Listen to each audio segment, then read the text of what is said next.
नमस्कार. मी ॲडव्होकेट योगेश माकणे, अध्यक्ष लोकसंघर्ष पक्ष.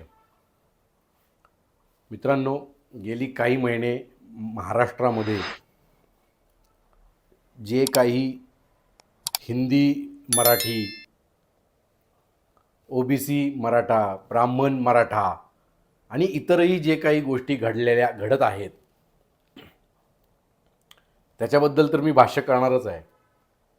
पण 2 दिवसापूर्वी राहुल गांधी यांनी जी प्रेस कॉन्फरन्स घेऊन वोट चोरीवरती जे काही मांडलं, त्याच्याबद्दल पण मी आज बोलणार आहे. कारण आपल्या मुख्य समस्यांना सर्वच्या सर्व राजकीय पक्ष फाटा देत आहेत आणि म्हणूनच आम्ही जे हे वाक्य वापरलेलं आहे की सगळे एकाच माळेचे मणी आहेत, ते अगदी साजेसं वाक्य आहे. आता राहुल गांधींचं विशेष मला फक्त एवढंच वाटलं की मी जे लहानपणापासून राहुल गांधी बघत होतो, त्यांच्या अभ्यासामध्ये आणि त्यांच्या मांडणीमध्ये खूप चांगला फरक पडलेला आहे आणि ते आता चांगल्या रीतीने मांडू शकतात. पण त्यांनी नवीन काही मांडलेलं नाही आहे. कारण मित्रांनो, माझं वैयक्तिक जर का बोलायचं झालं तर मी लहानाचा मोठा अनेक राजकीय लोकांमध्ये झालो. मग त्याच्यामध्ये काँग्रेसची लोकं होती, राष्ट्रवादीची लोकं होती, शिवसेनेची होती, भाजपची होती, सगळ्या प्रकारच्या लोकांबरोबर मी लहानाचा मोठा झालो. त्यातले पुढे जाऊन अनेक जण नगरसेवक झाले, अनेक जण आमदार झाले आणि या सगळ्यांच्या इलेक्शन्स देखील मी अतिशय जवळनं बघितलेले आहेत. म्हणजे राहुल गांधींनी तो स्फोट केला आणि ती चांगली मांडणी केली म्हणून लोक जर का त्यांचं कौतुक करत असतील तर 100% मार्क आहे. पण राहुल गांधींनी काही नवीन काही सांगितलेलं नाही आहे. भारतामध्ये अगदी स्वातंत्र्यानंतरच्या पहिल्या इलेक्शनपासून देखील या अशाच इलेक्शन्स लढवल्या जातात. एका माणसाची म्हणजे एका व्यक्तीची 4-4, 5-5 पोलिंग बूथवरती नावं असणं हे काही विशेष नाही आहे. आणि त्यांनी 4-4, 5-5 पोलिंग बूथवरती मतदान करणं हे देखील विशेष नाही आहे. आता जनसामान्यांना ह्याचा धक्का बसतो. अहो, तुम्हाला सांगतो, अगदी वोट करून आलात ना तुम्ही की त्या पोलिंग बूथच्या बाहेर फक्त खिशामध्ये काडीपेटीची काडी ठेवायची आणि इथे ती घासायची, त्यात फॉस्फरस असतो, त्याच्यामुळे ती शाई उडून जाते आणि मग हा माणूस, ही व्यक्ती परत नवीन पोलिंग बूथवरती मतदान करायला मोकळा. आणि हे असं शतकानुशतक भारतात चालू झालेलं आहे.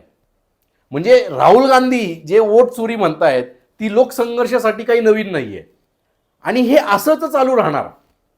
आज काँग्रेस विरोधी पक्षात आहे म्हणून काँग्रेसने हे पकडलं, उद्या भाजप विरोधी पक्षात बसेल, उद्या भाजप काँग्रेसबद्दल हेच आरोप करणार आहे. पण जे गंभीर मुद्दे देशाचे आणि राज्याचे, त्याच्याकडं मात्र सपशेल कानाडोळा केला जातोय. आज खरं तर आपली जी येणारी पिढी आहे ती अत्यंत संकटात आहे. याची जाणीवच कोणाला झालेली नाही आहे. आज व्यसनाधीन झालेली तरुण पोरं, मग ते फक्त दारू, सिगरेट, ड्रग्स नाही आहे, ऑनलाईन गेमिंग हे देखील एक जे मोठं व्यसन जाडायला लागलेलं आहे, किंवा सोशल मीडियावरती सतत राहणं हे देखील एक जे व्यसन लागलेलं आहे. आज यातनं आपली कार्यक्षमता कमी होत चाललेली आहे. आज आपल्याला कॉम्पिटिशन करायची ती चीन बरोबर, जापान बरोबर, अमेरिकेबरोबर, आणि आपल्याला धर्माच्या नावाखाली कॉम्पिटिशन करायला लावली जाते त्या फालतू पाकिस्तान बरोबर. मित्रांनो, आज चीन आपल्या मागं असलेला देश, ज्याची लोकसंख्या आपल्यापेक्षा कैक पटीने जास्त असलेला देश, आज आपल्या पुढे कमीत कमी 70-80 वर्ष पुढे गेलेला आहे. आणि आपण मात्र निव्वळ पोकळ कल्पना च्या नादाला लागून आज आपण 50-60 वर्ष मागे गेलेलो आहोत.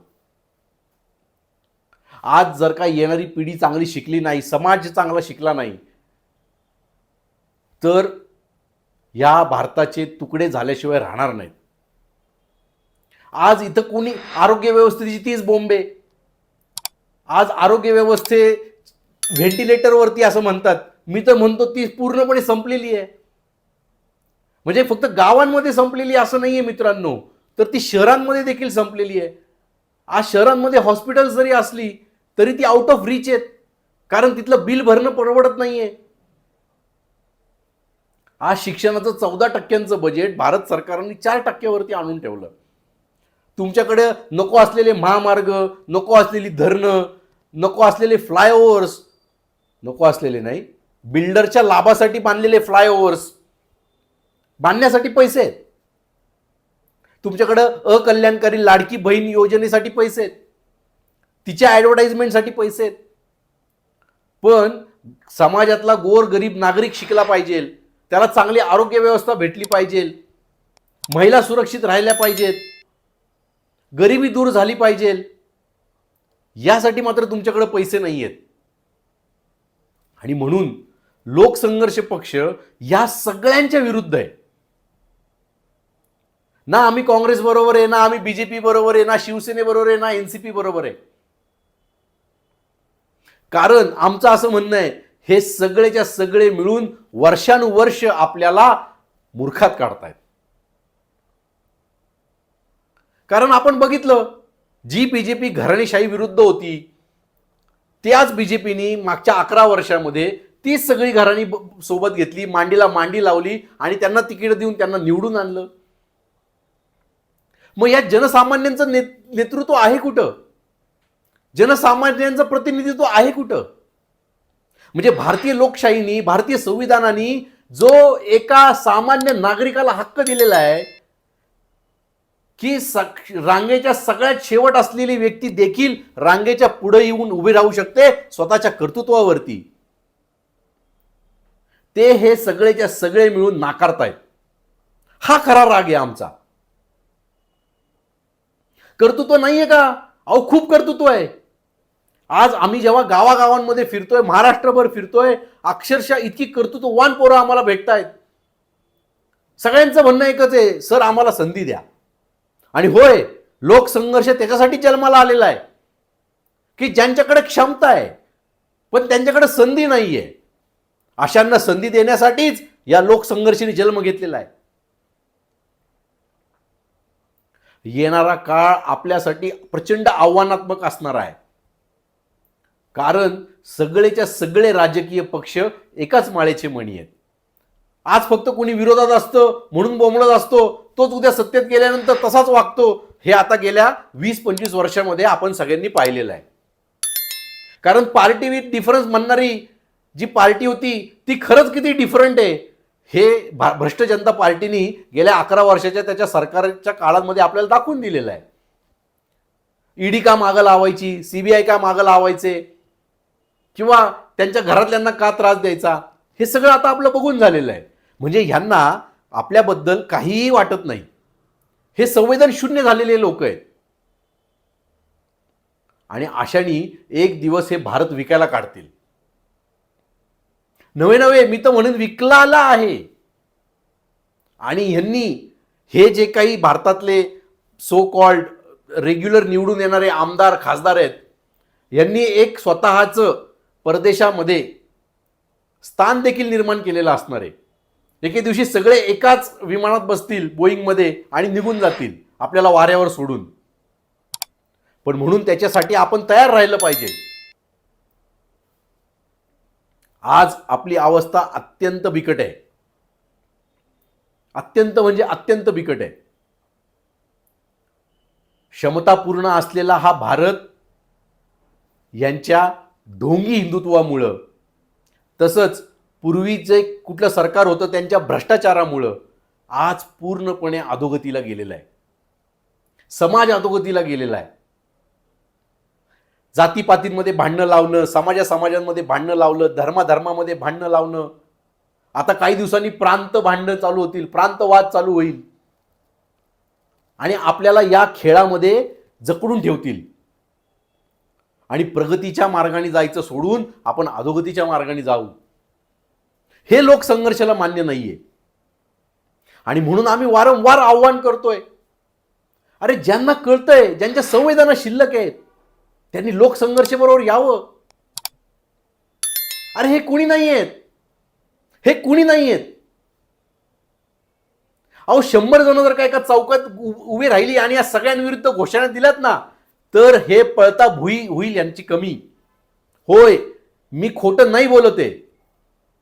पळता भुई कमी होईल. जंतर मंतरवरती 2012 साली जे आंदोलन झालं होतं, त्याच्यामध्ये विलासराव देशमुखांचे शब्द आहेत एका पत्रकाराला, की लोकांना असं वाटतं की सरकारकडे खूप पॉवर आहे, पण जेव्हा जनता रस्त्यावर उतरते ना, तेव्हा सरकारला सरकारची लायकी कळते. ते म्हणाले होते की मला आज माझ्या घरातनं देखील बाहेर पडायची भीती वाटते. आणि आता ती उद्रेकाची परत एकदा वेळ आलेली आहे मित्रांनो. कारण भ्रष्ट जनता पार्टीनी ढोंगीपणाचा जो आव आणलेला आहे, तो पडदा आता फाटलेला आहे. आणि आता एक कळलेलं आहे की हे सगळेच्या सगळे आपल्याला मूर्खात काढतायत. आणि म्हणून नवीन नेतृत्व उभं राहिलं पाहिजे, ज्यांना तळमळ आहे समाजाबद्दल, गोरगरिबांबद्दल, ज्यांना या देशाला, या राज्याला प्रगतीच्या दिशेने न्यायचं आहे, अशांची आम्हाला गरज आहे. आणि म्हणून खाली दिलेल्या नंबरवरती नक्की फोन करा, आमचे सदस्य व्हा आणि हा येणाऱ्या पिढीसाठी हे राज्य आणि हे देश आपण वाचूयात. जय हिंद, जय भारत.